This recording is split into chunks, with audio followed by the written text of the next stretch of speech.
Caesar House is what I think of Ron Frederes. But was that always the case? Did you kind of go from softball? I mean, this is fast pitch softball. You don't just automatically go from one sport to a fast pitch softball. How did that all happen? When Randy called a month or so ago and said we're going to have a get together, what I call him, I said, my God, yes. I mean, this is a phenomenal period, very memorable time of my life. I mean, these guys that I'll see, a number of them, not just my teammates, but a number of the people that will be here today. I just have so many fond memories that they'll live on forever. Sure. I mean, it's just, yeah, there will be, I'm sure there'll be some Stravatos boys here, and I'll get a kick out of them. And I think there's respect both ways. And Randy and I were talking. This was, I can honestly say it was a special era in Jamestown. Fast pitch softball. I mean, people today scratch their head and look at you strange. I mean, I'm sure they can watch women's fast pitch softball collegiately, and that's pretty darn impressive. But back in the day, I can't tell people this is what it was like. It was tremendous experience, and the guys out there in the room, I mean, I share so many fond memories and you can't take those away. So, you're known, I mean, there's Caesar House, Ron Frederes. Did you start with them when they sort of gathered up in the early days, in the 60s, I guess it would be, right? Was that sort of did Tim Brown call and say, hey, Ron, love to have you come be part of us? Yes, as ironic as it might sound, I mean, I went to Jamestown High School, obviously, but spent my summers up at the lake, up in Bemis. So I had as many good friends, excellent friends, lifetime friends that were from Bemis by the time I graduated from high school that I did from Jamestown. And yeah, Tim was the one. If you ask me to flash back, we're having this fast pitch team. Would you like to play? And overwhelming, yes. I mean, this was. And now you're going to ask me where I learned how to pitch. Correct. I think. I mean, I've always liked athletics, and you name it, and I've wanted a challenge. And yes, I did pitch baseball. And maybe after college, and I got back here and I was teaching at Southwestern, and there was this fast pitch softball. I mean, I know at the time I was playing Great Belt baseball with the Crishons from Dunkirk, and I guess I was looking for something else that I could play more than once a week, and so I started throwing the ball underhand. And I mean, one of my early students at Southwestern was Yogi Kent. Sure. And he was my catcher. I'll be there, yeah. And I'll be right with you. Those bags. And I've smiled to myself, Greg, since Randy called, and I said, "No, my God, I remember me way back when." And I'm at Stadium West. The field is like this. The mound is like this. And I think my first team was Chautauqua Hardware. My dad worked at Chautauqua Hardware. Let me go with him. And that's, I think, where it started. And yet I remember experiences at Stadium West that I probably hit the backstop once every 4 or 5 pitches. And I do remember, I think it was Chief Catania. God bless him, long since passed probably. Came up to me after the game and he said, "Son, you got some stuff there. You might have what it takes." I said, "Thank you. I appreciate that." And I mean, Greg, it just grew. Anything I've ever done, I want to work at it. And the group that I played with, yes, sir. Whatever liquid. Yeah. The war vets. Oh, there's another one out there. There's. Please. So Tim had seen you, had Tim? What's that? Did Tim scout you someplace? No, he just this you were a was. good athlete? As far as I know, this is Tim, and I've got a picture over there that I pulled out of the archives that Randy and I were laughing that this is 50 years ago. Oh, yeah. My God, 50, and yeah, the one picture I pulled out early, I had Tim Brown, Barry Brown, and Brian Brown, and I asked someone, and they said they had all passed. I mean, I got a tear in my eye, like I still do today. That was the start. That was the start. That was the beginning, and Tim was the manager, and we just played ball. Did you have success early on? I mean, was it you had immediate success, or did you kind of morph into something? Thank you, sir. You'd have to ask that guy. Okay. I will. I believe the answer is yes. That we just, and I can't pick out clippings from 50 years ago and say this is what would it be, 1969, 70, somewhere in there, and see the memories are there. The memories, but you say, did we win right away? I think so. Well, certainly now, when you look at the talent you had, just everybody at every position was talented. I mean, you weren't just filling spots.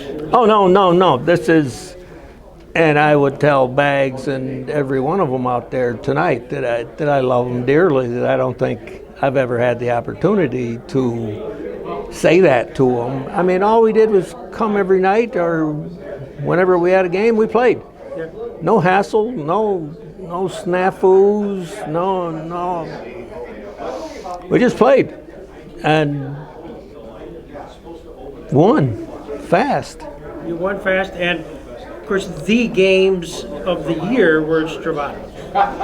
And yes. So, did you find, just because you were the lead pitcher, and you would pitch against Jim Adamczak, right, who had a reputation because he was a little bit older than you, right? So he's sort of the established stud in the league, and then there's Ron Frederes. Okay.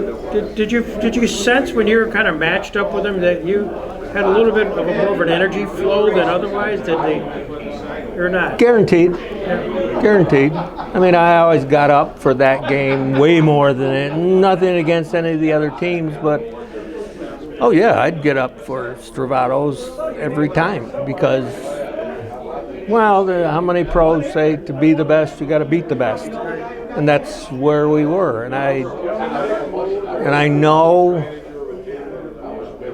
I mean, you would know probably better than I when.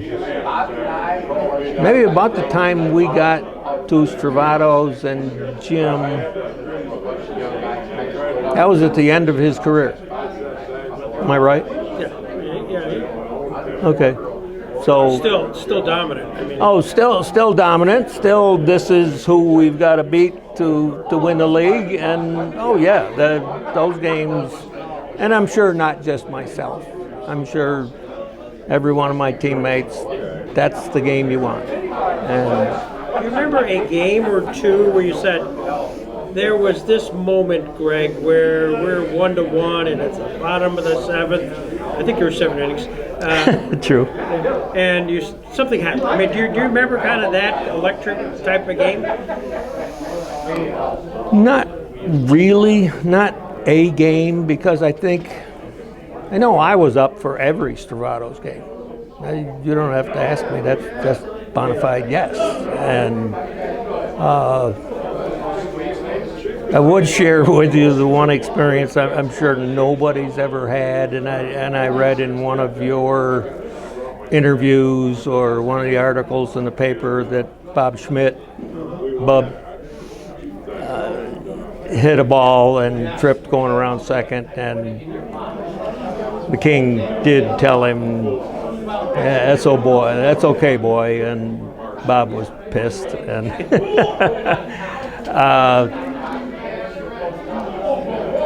I remember, and then I'll give you the one story, but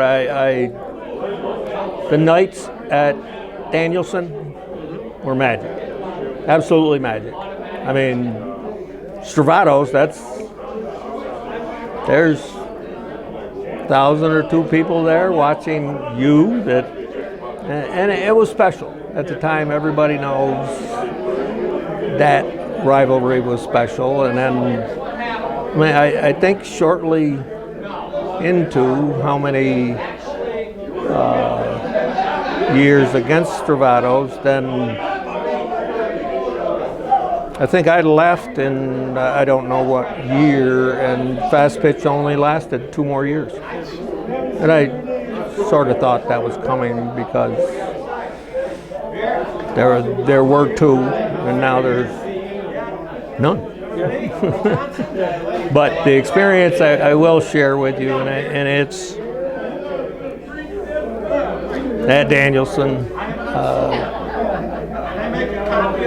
I don't know if he did it on purpose, and I'm going to say he didn't, but Jim hit me in the head.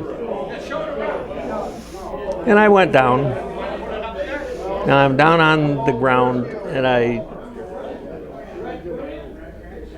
just the male species says you got to get up. So I got up, and now, well, you've been hit in the head by a X number of miles per hour fastball. And all right, I'm up now, but I can't say anything because nothing's ready to come out of my mouth. And now instead of 1, there's 2 Jim Adams X. So I got some help. Somebody came out and helped me. I walked to first base, and I'm going to say that happened in the middle innings of a game. And do not ask me what game it was, whether we won, whether we lost, but it was. I'm happy that everything worked out, that I got up and I wasn't injured beyond, but that would be an experience that even my wife wouldn't have known that I, all by myself. Well, it's a badge of honor. You survived Jim Adams X. The heater. I got hit with the heater and I'm stuff. Well, my head is hard too, so. I know you had a special. You had an out pitch. What was your out pitch, Ron? Well, toward the end, Greg, I mean, I had the up, the riser, and the drop, and then I went to this slow curveball that if I had done it earlier in my career, I probably could have prolonged my career, but just like Jim, I mean, Jim had the heater, and Jim went with the heater.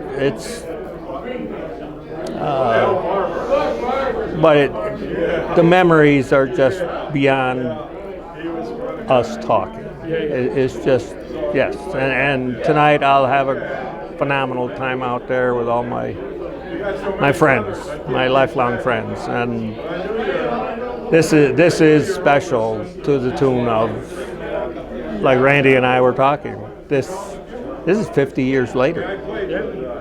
And if you ask somebody,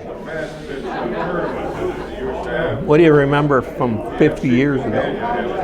And there'll be a bunch of guys here tonight. I'm looking out here, seeing some faces, trying to recognize faces with bald heads now. You haven't changed, Ron. No, I'm still Ron Frederes. I'm still Well, I was going to kid with everybody tonight. I'm still red man, but I'm gray man. So, yeah, the experience of playing fast pitch softball in Jamestown will always be with me. That it was an honor to play with Caesar House, and we have clippings, we have memories and nobody can take any of those away from us. Well, thank you. Well, enjoy today. I will. Thank you. I'll do the best I can to enjoy. Okay, great. Thank you.